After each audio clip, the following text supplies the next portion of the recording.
Hello students, Vinita's Hindi class में आपका स्वागत है। आज हम कक्षा 9 की पुस्तक स्पर्श का पाठ एवरेस्ट मेरी शिखर यात्रा का सारांश पढ़ेंगे। यह एक उपन्यास का एक अंश है जो कि बछेंद्री पाल द्वारा लिखा गया है। इसमें बछेंद्री पाल ने अपने एवरेस्ट पर्वतारोहण के अनुभवों का वर्णन किया है।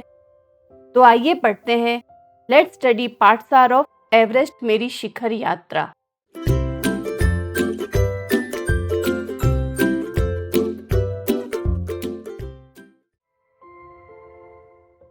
सबसे पहले पढ़ेंगे हम बछेंद्री पाल जी का जीवन परिचय। तो इनका जन्म स्थान उत्तरांचल का चमोली जगह थी और जन्म 24 मई 1954 को हुआ था। बछेंद्री जी की सबसे बड़ी उपलब्धि यही है कि वह माउंट एवरेस्ट पर चढ़ने वाली पहली भारतीय महिला थी। इन्हें कई बड़े बड़े पुरस्कारों से सम्मानित किया गया, जिसे पद्मश्री, अर्जुन पुरस्कार और नेशनल एडवेंचर अवार्ड आदि प्रमुख रहे हैं। अब हम पढ़ते हैं पाठ का परिचय। तो इस पाठ में बछेंद्री पाल ने अपने अभियान का रोमांचकारी वर्णन किया है कि 7 मार्च को एवरेस्ट अभियान दल दिल्ली से काठमांडू के लिए चला। अब ये एवरेस्ट है क्या जिसकी इसने यात्रा की और जिसका वर्णन इन्होंने इसमें किया है। एवरेस्ट है दुनिया का सबसे ऊंचा पर्वत, जिसका नाम जॉर्ज एवरेस्ट के नाम पर साल 1865 में रखा गया था, माउंट एवरेस्ट, क्योंकि इन्होंने ही एवरेस्ट की सही ऊंचाई और लोकेशन बताई थी।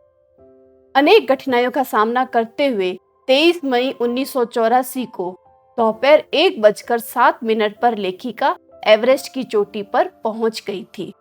आइए पढ़ते हैं इसका वर्णन आगे विस्तार से। यात्रा वृतांत।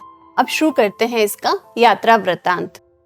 लेखिका बछेंद्री पाल एवरेस्ट विजय के जिस अभियान दल में एक सदस्य थी, लेखिका उस अभियान दल के साथ 7 मार्च 1984 को दिल्ली से काठमांडू के लिए हवाई जहाज से गई।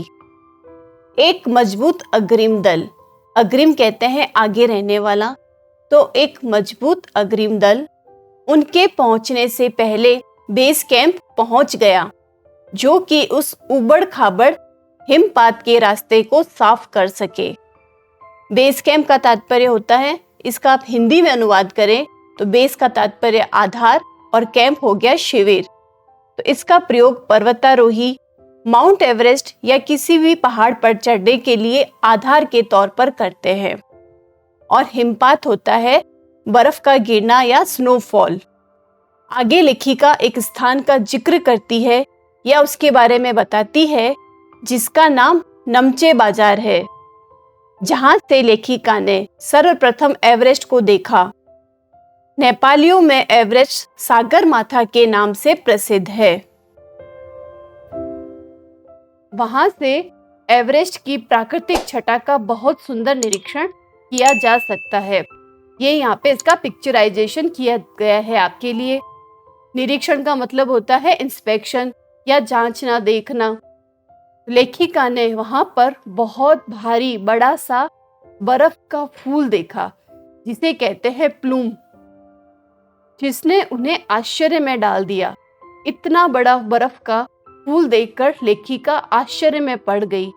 लेखिका के अनुसार वह बर्फ का फूल 10 किलोमीटर तक लंबा हो सकता था, इतना बड़ा फूल। आगे कहती है लेखिका कि इस अभियान दल के सदस्य पेरिच नामक स्थान पर 26 मार्च को पहुंचे, जहां उन्हें बर्फ के खिसकने के कारण शेरपा कुली की मृत्यु का दुख भरा समाचार मिला। तो ये सभी सदस्य 26 मार्च को वहां पहुंचे। पहुंचते ही उन्हें खबर मिली कि शेरपा कुली की मृत्यु हो चुकी है। 16 शेरपा कुलियों के दल में से एक की मृत्यु हो गई और 4 घायल हो गए। शेरपा कुली क्या होते हैं बच्चों?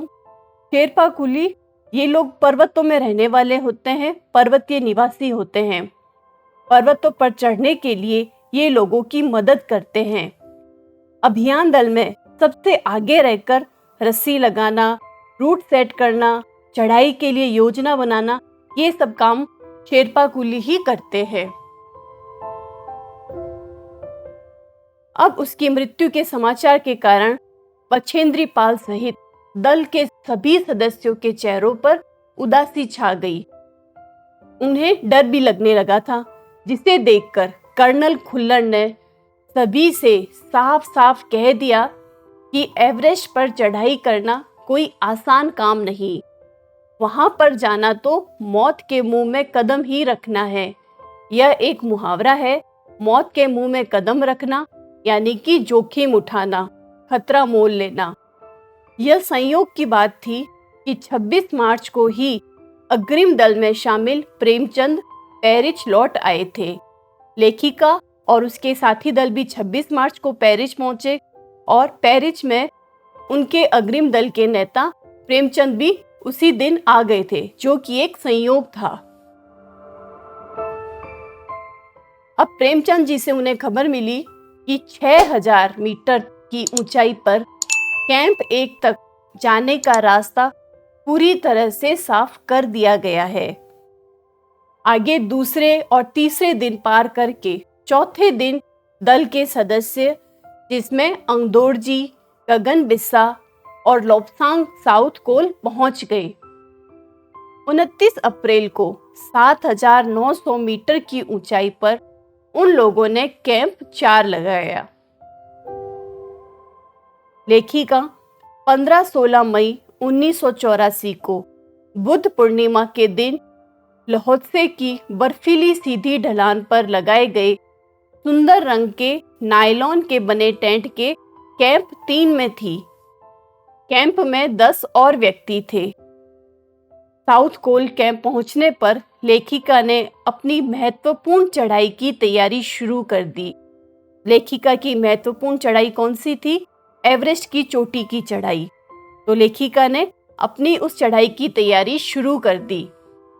सारी तैयारियों के बीच अभियान चल रहा था। पर्वतारोही दल आगे बढ़ता रहा और 23 मई 1984 को दोपहर के 1:07 पर लेखिका एवरेस्ट की चोटी पर पहुंच गई। एवरेस्ट की चोटी पर खड़ी होकर लेखिका ने अद्भुत अनुभव किया। उन्हें बहुत अधिक खुशी मिल रही थी।